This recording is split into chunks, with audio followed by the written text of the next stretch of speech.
Hey guys, it's Dragon Ball for Life here today, and I'm back with another video. Now, today's video, we're going to be doing a review and discussion video on Chapter 90 of Dragon Ball Super. Now, this chapter has been stated to be the last chapter for Goten and Trunks' little adventure that they've been doing, and this was the story before, Dragon Ball Super Superheroes, where we have, Dr. Hito and, the Red Ribbon Army coming back, and, the what's the thing called Cell Max and that whole situation throughout the movie. So this was before that, and it was explaining what was happening prior to that, mainly through Trunks and Goten's story and situations that they were going through. And this story basically wrapped up the lead up to that movie, which I think was they did it in a very good way. Now, from what I've heard, is they're not going to be transitioning into the Black Frieza arc right away. What they're going to be doing is going through the Dragon Ball Super superhero movie throughout the manga. Then when they're done with the manga, then they're going to go to the Black Frieza arc. So it's going to be a while until we get there.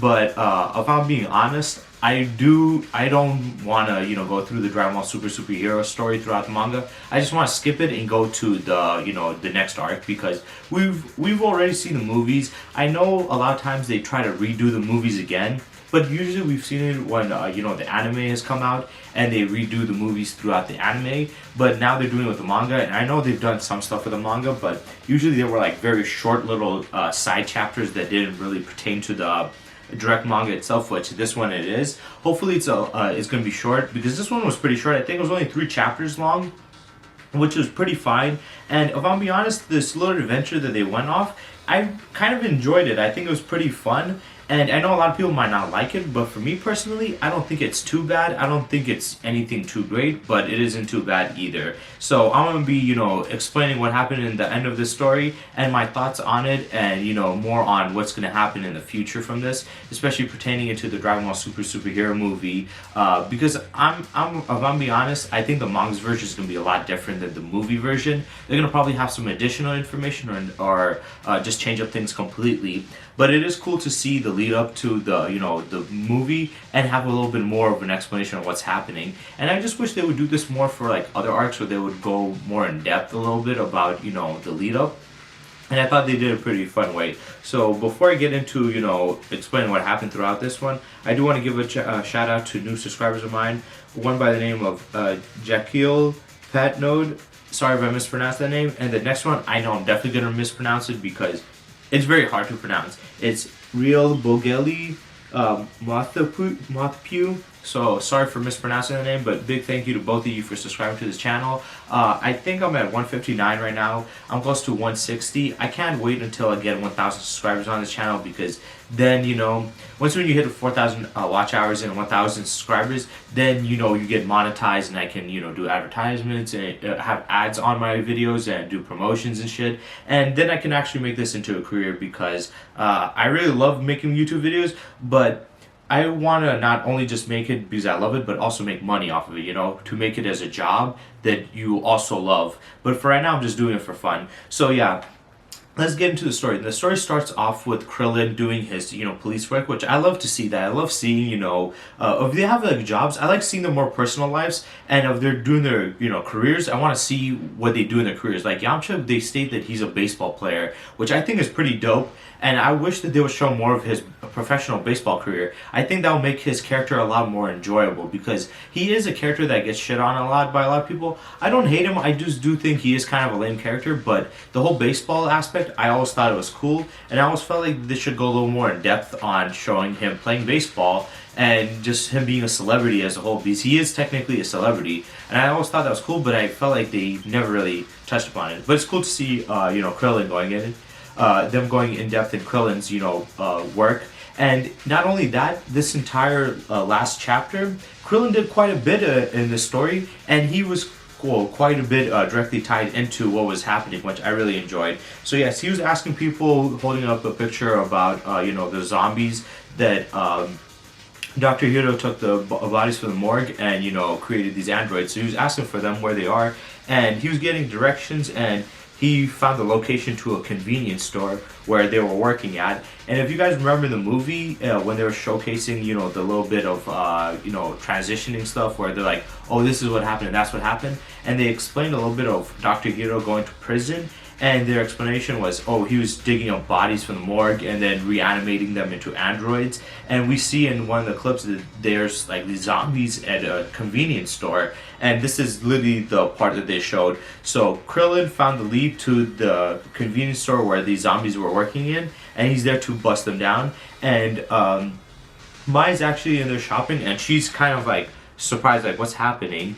And he comes in there, he's ready to arrest them, but he notices Mai. He's like, hey, aren't you the girl that's with Pilaf all the time? And they're trying to escape, but he pulls out the gun on them, which I think is pretty funny to see. Then we transition over to, Goten going to school. He's just, listening to music, playing games, riding his, the Flying Nimbus to school. And the reason he's using the Flying Nimbus, one, he wants to be discreet about himself, but also he doesn't want to showcase to anybody that he lives far away. Because remember, when Gohan was like talking to people, he told them that where he lived, and they're like, wait, that's far as hell. And it was like 1,000 miles, which, let's be honest, that's ridiculous. Can you imagine somebody going from their house to school, which is 1,000 miles each day? That is a little nonsensical. So it does ruin the story of like your story and narrative, and it kind of ruined Gohan's narrative of being a normal person. So Goten has done it in a smarter way, where he's basically having the Flying Nimbus drop him off close to a building, so he gets on top of the building, goes down the stairs, and gets down there and gets on the school bus to get to school. Because he doesn't want to make it too obvious. Because if they said, oh, you're 1,000 miles away, then he has to make some bullshit excuse. And he can't really say, I can fly at super speeds and get here easily. So, he has to do that. And then, he's getting ready to get on the bus. His friend's like calling him up. He gets on there, and then he's like wondering, he's like, hey man, you come to here all the time, but I never see you walking down here. And he had to make up an excuse of like, oh, I don't get out of my house much. Which, even with his plan, which I think is better than Gohan's, where he just came there and was like, they had to assume, does he have a private jet or some shit that he comes over here with, which even then that's ridiculous to think of. But even this was having some faults in it. And then there's this blonde girl next by him, which her name was Flyer. She's asking him like, how do you know Trunks? He's a year older than us, so how do you know him? And he said, my parents are old friends, and practically we are cousins, which I think it's cool to see, Goten thinking of Trunks as his cousin. People assume like, oh, they're like brothers, like he's his older brother, but no, it's more like cousins, which is cool because he technically thinks of Vegeta as his uncle and Bulma as his aunt. And in the original, Japanese version, because in the dub version, they never say this, but in the original Japanese version, they called them uncle. You hear Gohan calling Krillin uncle, he calls Piccolo uncle, and he calls Vegeta uncle. And in the Buu Saga, when they were trying to save Vegeta and stuff, he was calling him. He's like calling.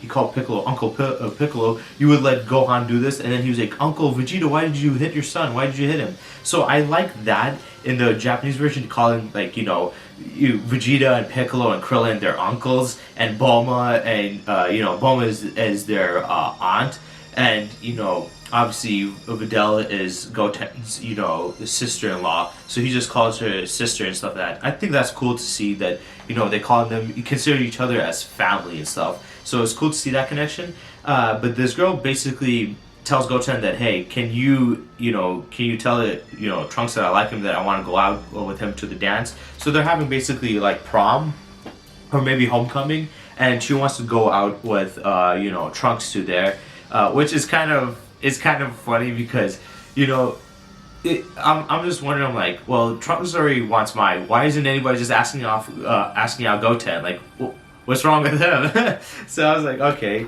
But yeah, she wanted to ask him out, and then like his friend's like, well, he's probably already has a date since he has a lot of swagger to spare, which I thought that was pretty funny. Because we've been calling him Trunks a simp, but the kids in his school are like, man, he's got some swag. It's because he's rich. Like when you're rich, you can buy the most, expensive and like nicest fits. So obviously you're gonna be looking like better than other people. But I do think it's cool that Trunks has seemed like this cooler older guy in their school, and they're just like surprised that Goten is friends with them. But I also just love seeing Goten and Trunks have like different friends and communicating with other people, like regular people, because usually the people communicating with are way older than them and are just like either their family or people that are associated with their family. So to see them interact with regular people, people that are more their age and at school, it's cool to see, and I just really like that. But as this is happening, the bus stops abruptly, and they get they get intercepted by this Elvis android whose name is Beta number 7, and he's calling out Goten. He calls him out as his superhero name, his Saiyan Man thing,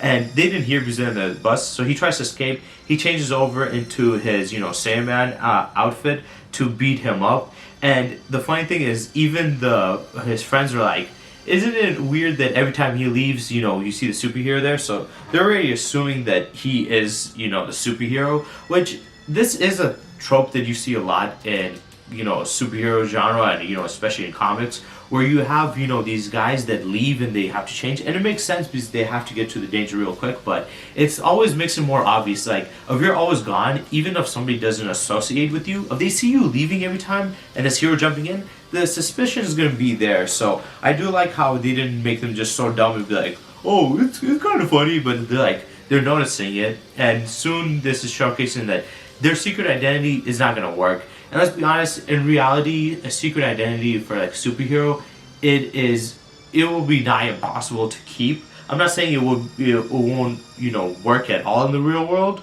but it is a lot harder than people think it is.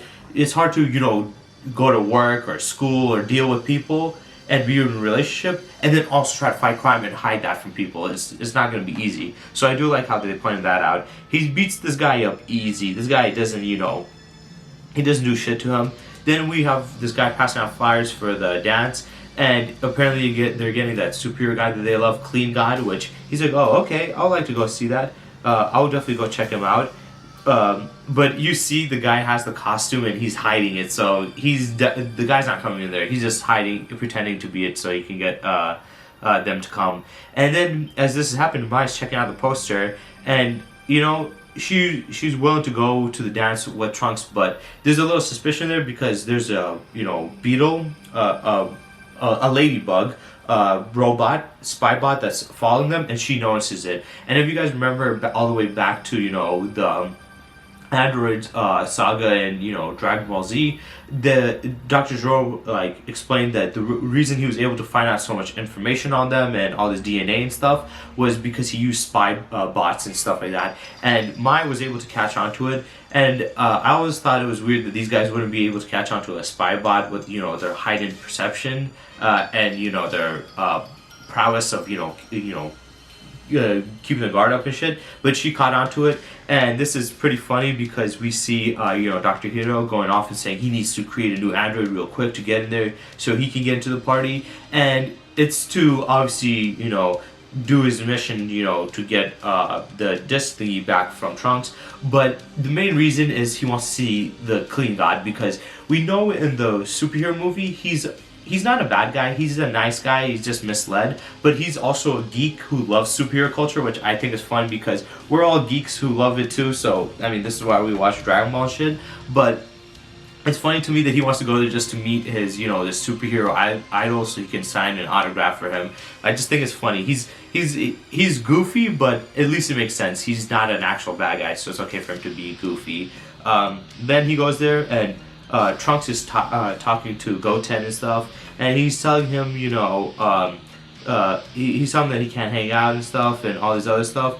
And Goten is supposed to tell him about the girl that wants to go out with him, but he can't. And then Mai comes in and intercepts Goten, takes him, explains to him that there's a spy bot following them, and she explains her plan, what she's doing. She says she's going out to the dance with Trunks because she knows that Hiro is a big, fan of this guy. She's been, tracking his movements, and she knows that he's been secluded ever since he's went into hiding, except for once when he came out to see the superior guy to get an autograph. So she knows he's going to be there. She's set up to go on the date with him there just to, track him down, and she's letting this information on to Goten, so he can have Goten come and help her out with the plan to lure the guy out and take him down.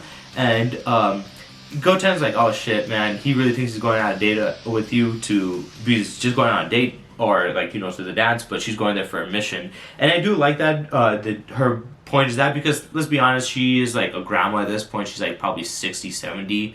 She was a grown woman when Goku was there, and Goku's a grown-ass adult now. So yeah, even though she's physically, a teenager, she's mentally still an old lady, and it's weird to see that. But I do like the fact that they're keeping it differently. It's more like one-sided. Trunks likes her, which makes sense, but she's more, she's just like living her life and thinking about other things, like right now, take him down.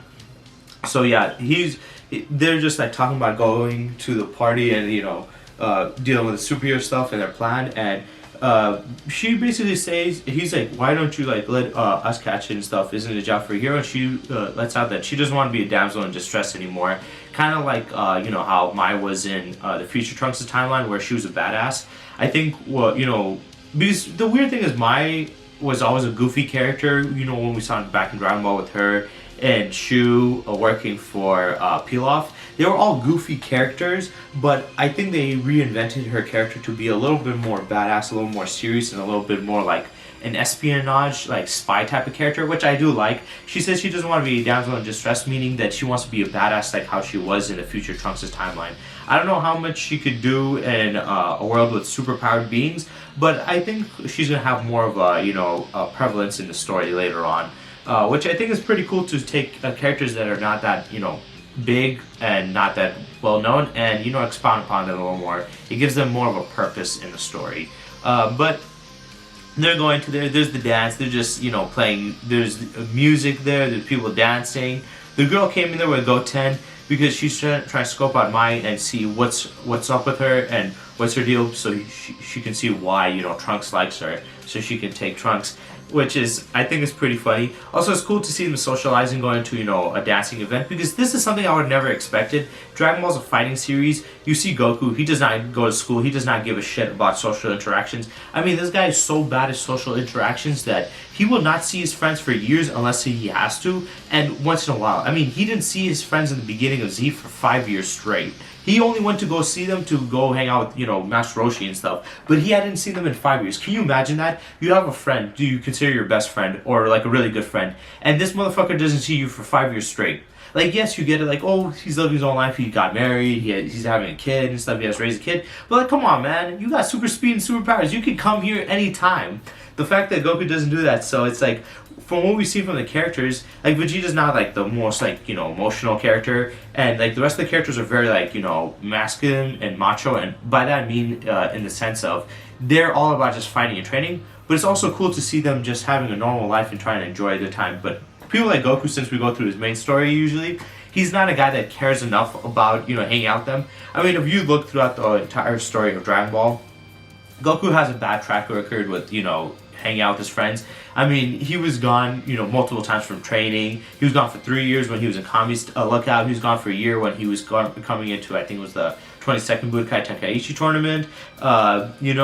And he was gone through multiple times through at Z. And before Super came in, he hadn't seen the rest of the people, the rest of the Z fighters and his friends for 10 years. Bone was like, bitch, I haven't seen you in 10 years. They're like, oh, sorry. Or I think it was 10 or 5 years still. It's a ridiculous amount of years. So it's cool to see them socializing and stuff, because it's not something we would normally see. They would normally focus on fighting or a big threat.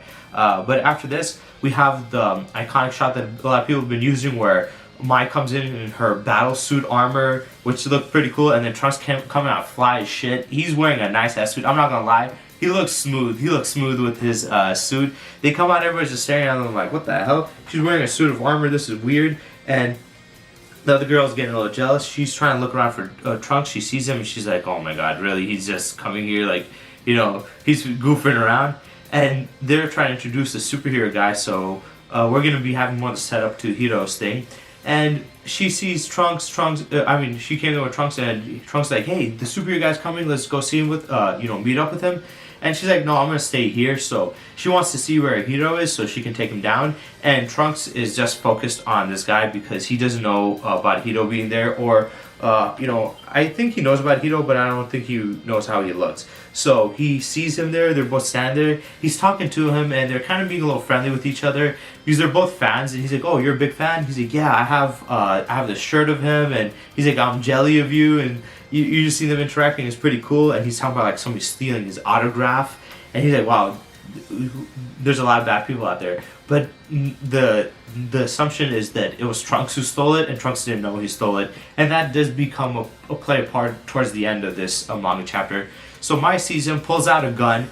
She gets a gun held onto and grabbed by Beta. I think it was Beta 1, and he's back, and he's on there in a date with one of the girls, and she was like, "Yeah, they let my boo back into the school. They invite him to the dance," which.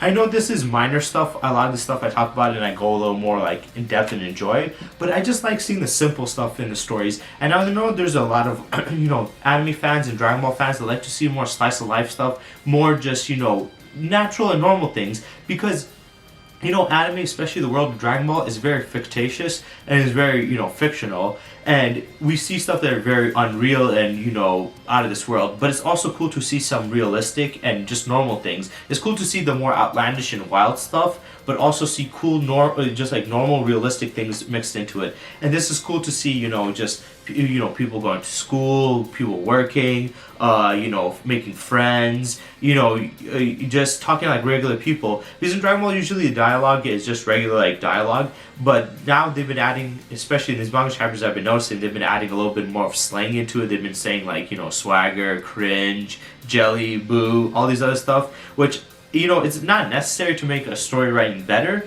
but it does make it feel more realistic and authentic, especially for teenage characters to be using more, slang terms. And I just think it's cool to see that in Dragon Ball, hearing that, because it just gives a realistic and authentic feeling to it. And like I said, it's not a big thing, but usually the small things is what people really enjoy out of life. And I really enjoy the smaller like little stuff they put into it that makes it feel more realistic. So you have the wild fantasy aspect, but also the realistic and more normal aspect of it now. And Krillin busts in there with the rest of the cops, basically swatting the party to get Hiro, and he says, "You're under arrest for robbing, bodies from the morgue." So he's gonna take him down for that. And as he's doing this, he's like, "Oh shit, I've been spotted." So he has his gauntlet thingy, and he fires at smoke so he can escape. And it's funny to see Krillin use a gun, which he doesn't need. And then he gets onto a vehicle and tries to leave, thinking he can get away.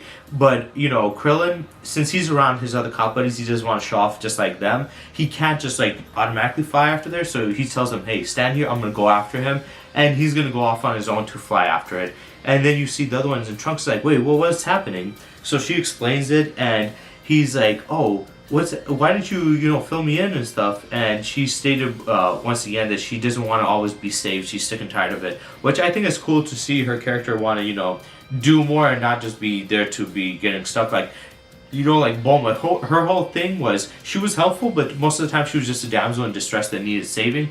Whereas Mai, she doesn't want to be that. She just wants to help out and take over it. But sometimes she seems like she's being a little bit wanting attention too much. But as this is happening, Trunks, the guy that Trunks gave his bag to, he finds out that it's missing. So Hiro took it, and now he has to go after him. And Mai reveals that, he's a Saiyaman X1, right? And Trunks is like, "How did you know?" And she's like, "I knew all along." I mean, it's a pretty obvious one. Like, come on. We all knew. It's just like, they think that they're more clever. So she's like, whatever. And then, so he's like, well, he's talking to her, and, he talks about something about like a date, like, "Oh, can we go out on a date then?" and stuff like that. And she's like, "Okay, we will go on as many as you want." So basically, she's reluctantly going on a date with him. She just wants like the guy to be caught and stopped. But I guess good on Trunks, because now he's gonna get a date with her. So they leave. They chase after them. Krillin's flying after them. Then we have Goten and Trunks flying behind him, and now he's explaining the information, what's happening. And it's cool because as he's explaining about Dr. Gero and the Red Ribbon Army, Trunks does realize the name and he knows it. So people have been questioning for a while now. Has Vegeta and Goku and them told them about what happened in the Cell Saga and stuff like that? Seeing as what has been shown in this scene, they both do know about what's happened. Maybe they don't have the full scope of what happened back then, but they do have a bit of an understanding. So I'm pretty sure they do tell them a little bit about, stuff that's happened. So yeah, he's explaining it. Then, Krillin's explained that, Hiro is Dr. Gero's grandson, and we have the new Red Ribbon Army coming back trying to take him, which is cool because in the movie it began with Magenta picking him up and taking him. We didn't know if the other, Z fighters knew about the Red Ribbon Army being back and doing that, and, going after him. And Piccolo didn't know because it was mainly around Piccolo's story and, getting Gohan. So they didn't know, but apparently Goten and Trunks and Krillin knew, and they did show for the fight, but they showed up later. So it's cool to see that these guys that are considered side characters and that showed up for a bit in the fight actually had a big and very integral part before the story, because they knew what was happening. Krillin already got he got a rundown from his his work unit or workforce that what was happening, and they knew it. So they knew before even Gohan and Piccolo knew. And as he's doing this, I think his chief, she's contacts him, talks about the Red Ribbon Army, what's happening, him going to his hideout and having to take him down. So now they're going there, and they're excited. He's like, oh man, I can't believe. He's like, I should have not told you guys what was happening. So they're going there. Hiro is now trying to, he's trying to get away. So he sets off his new android, which is a giant dinosaur android, to fight them. And these androids, these corpses that are just cybernetically enhanced might not seem that powerful, but remember, Android 17 and 18, they're literally just cyborgs. So it makes sense that these guys would be very powerful, especially if you have a dinosaur. Of a human could become that much more powerful with cybernetic enhancements. Can you imagine how much more powerful a dinosaur can become? It's just that he's using dead corpses, so I think it's a little bit more weaker. So he gets out this dinosaur, but the dinosaur has a lot of power. It's just not smart, so that's the only problem. So they're fighting him. He's catching around. He's smacking them. Krillin's trying to attack him. He's firing out an energy blast from his mouth all over the place. He's going crazy. And as this is happening, Trunks fires an energy blast hitting him in the face, but he's like, whoa, no way, an actual chi blast didn't work. Because at this point, they're so powerful that their physical attack should be enough. If they fire an energy attack, it's just like, an additional thing. I don't think this was all of his power, but it was probably a decent amount, and he's just like, whoa, it can actually handle that. So then you have Krillin being smart and, saying, hey, he's made in a lab, so he has mechanical parts. So I'm going to attack his weakness. He finds the chip on the back of his neck and throws a destructo disc, basically, destroying it. As this happens, it becomes immobilized, and both Goten and Trunks get free. They turn Super Saiyan, punch, the dinosaur center flying, and punch a hole through him, ripping him apart. His arm flies off, his tail, his, torso, and his bottom half. And they do this move, like Cyclone move. He blows up then. And after this, Krillin basically handcuffs Dr. Hiro and arrests him. And, he has all the other guys there, and he's trying to find out more of the information, what he was doing. So I think this is pretty cool, because we heard that Hiro went to prison. We don't know what was happening, but from this story, what they're stating is that Trunks and Goten and Krillin knew about Red Ribbon Army being back, trying to get him, even before, he got out of prison. So they already had, follow-up and clues on it. Also, now we know, the lead-up to Hiro's arrest, and who arrested him, which was Krillin. I think that is a pretty cool addition to the story, to have, Krillin as a cop arrest him, because if it was just random cops, I think that would have been just kind of dumb. So it's cool to see them utilizing it by having Krillin be the one to arrest him. I think that's pretty amazing. So yeah, it's pretty cool to see that he arrested him. Then he checks out the disc.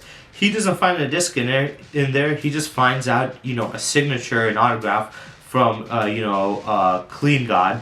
And he's like, what the hell? Why is this in here? He's like, you're talking about CD? He's like, I don't give a shit about it. Basically, he explains that, he doesn't care about his, grandfather's work. Since he's obviously not evil, he doesn't really care about dominating the world. he wanted to do heroic shit, but also he explains that since he's a genius, he didn't really need the disc. He memorized it all and just basically put it in there. So it was basically pointless to try to get the disc, and he just only had it so he could put his, his autograph in it, which is so goofy. He's such a goofy character because he got his, his androids to work in a convenience store so they can make money to profit his project, which was hilarious. When I heard that, I'm like, so that's why he had them there, was to work so he can make money off of it. That's just so funny. And I love what Goten said. He's like, that is both, I think he said something about like, I'll put up the image anyway, but he says something about, that's both like amazing, like how, dedicated he is,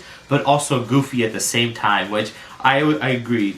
Like, that's just goofy. And to see now with him putting the, the autograph signature into the disc instead of carrying by the disc is goofy, but I like that about him. That's what Toriyama's kind of style, where he likes goofy characters, but I like that with him because of it's like a serious villain that's kind of ruined them. But since he's not really a villain and he's more like misunderstood and misinterpreting the situation, and he's actually a good guy, it's fine to make him more goofy, for me personally.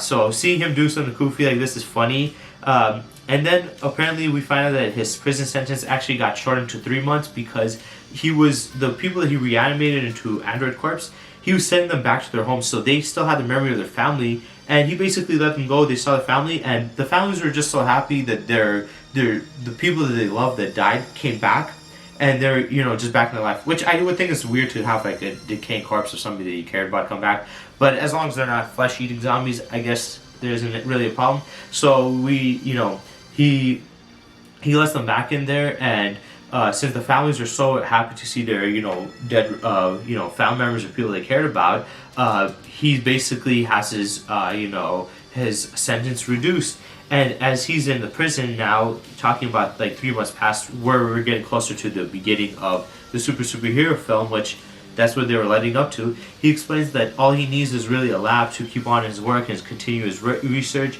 He has that little bug bee android that he had in the movie where he said to Magenta, hey, if you mess with me, you can sting you, poison you, and kill you. So he set the bug out, and then he's saying, you can't keep me locked up in here. And that was the end of the story. So this was the end of this mini chapter with Goten and Trunks' adventure in high school, them as these superheroes, and then Krillin doing his cop duty on trying to find Hiro and some information on him and arresting him.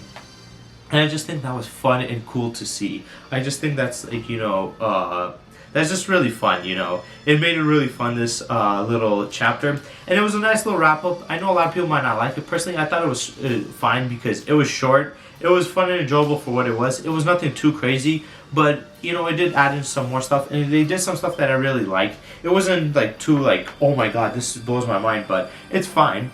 And the only problem I have is them going into the superhero film, because we already watched the movie. I know they're going to do it differently in the manga, but if I'm being honest, I really don't care, and I'm pretty sure a lot of you guys also don't care about, seeing it again just in manga form. We didn't like it seeing it in anime form, and I don't like seeing it in manga form, If you made it the movie, the whole point was to show that. Now, with the manga, you want to do a little bit, but I have a feeling they're going to do multiple chapters, and it's like, well, the thing is, we were going through the Granola arc. We had the Black Frieza story set up. Personally, I don't like the Black Frieza thing, but I'd rather go through that than just waste our time. But we had that. We had months of it being on a break, then coming back stating that they're going to do this. This has been 3 chapters, which is fine, but it was on hiatus for quite a while. Now, knowing that we have to wait for the superhero film to be done in the manga format, now it's like, well, we're going to have to go through all that again just to go to the story that we really want to. Because let's be honest, right now we want to see, Goku,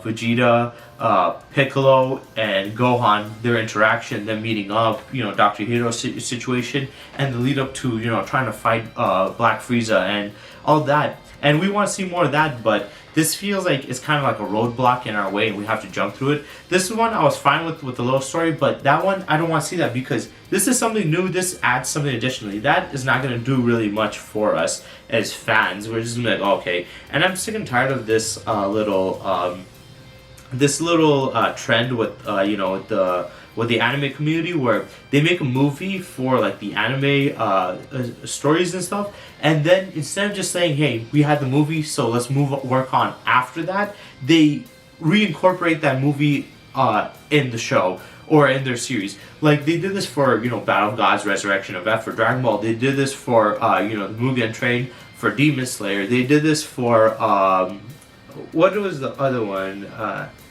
They did this for Boruto.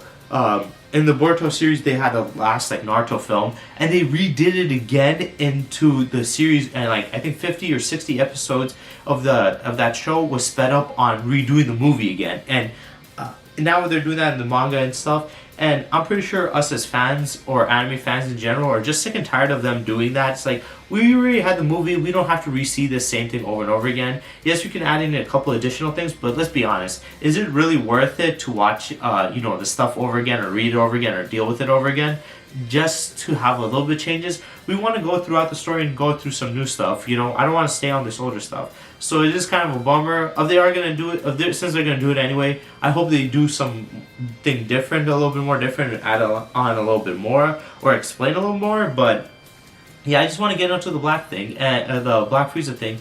And right now, we're still, as fans, don't know if the anime is coming back. So we're going to be a little bit more testy with it, because we don't know if the anime is coming back. The only thing we have from Dragon Ball right now, from continuity wise, is this manga, and the fact that they're wasting time on this other stuff that annoys us as fans, because it's like we want to see more of the story, but the only way we can see is through the manga. We can't see it through the anime right now, and the manga is taking their time doing other stuff. So it's like, come on, hurry up and get on to the stuff that we want to see. This is the only way we can do it. And I know there's a leaker that stated that the show will be coming back out this year, and the leaker is been very well known for being genuine and being like somebody you can trust. But still, that doesn't mean that their information can't be incorrect.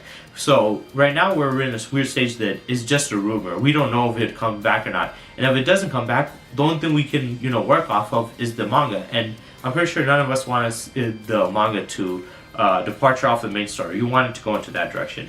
Like I said, even though I don't like the Black Frieza thing, I'd rather have that than do this. But this chapter as a whole was great. I know a lot of people might not like it. Personally, for me, I enjoyed it. I'll be honest and say that these little chapters, they weren't anything too mind-blowing, but they were pretty fun and enjoyable to me. I personally like them. I like the little minor changes, or little minor things they put into it. I like seeing that, Krillin do his job, and Krillin be the one to arrest Dr. Hiro. I think that's pretty cool. Personally, I just like Dr. Hiro. I think he's a fun, goofy little character. I want to see what he's going to do in the future, because Bulma, she is a scientist, she's smart, she does a lot of important things, but let's be honest, she could have done so much more with her intellect and her, technical prowess. You would assume that she would have, done far more for the Z Fighters and the story as a whole, but she doesn't really do too much. But Hiro, he loves the superhero stuff. He's already shown to what level and extent he's able to do, what he's able to do with his, scientific knowledge. He's also a good guy, and seeing towards the end of the film, it seems like he might be working with the Z Fighters and being friends with Bulma and them. And I think that's cool. So I'm hoping for the future. This might not happen, but hopefully that since he's more in the story, that he helps out the Z Warriors with his science intelligence to make them stronger, or just to help them out here and there, and add in some more well needed things to the story. So yeah, I just think it's fun. I want to know your guys' thoughts and opinions on this short manga chapters. Did you like it? Did you enjoy it? Do you think it was cool? Do you think it was fun and creative? Do you think it was just boring or unnecessary? So comment that in the comment section down below. Also comment what do you guys feel about them going into the Dragon Ball Super Superheroes film instead of just going to the Black Frieza arc thingy. Because for me personally, I don't like it, but some of you guys might not mind. I just want to know what you guys think about that. Also, I would ask, what do you guys think about them redoing movies all the time? But I know the general consensus is we don't like it, and I can see why. You don't want to see something you've already seen again. You want to see something new and move on forward. And it kind of seems like a roadblock when you do that. So yeah, I hope you guys enjoyed, and stay tuned for next time.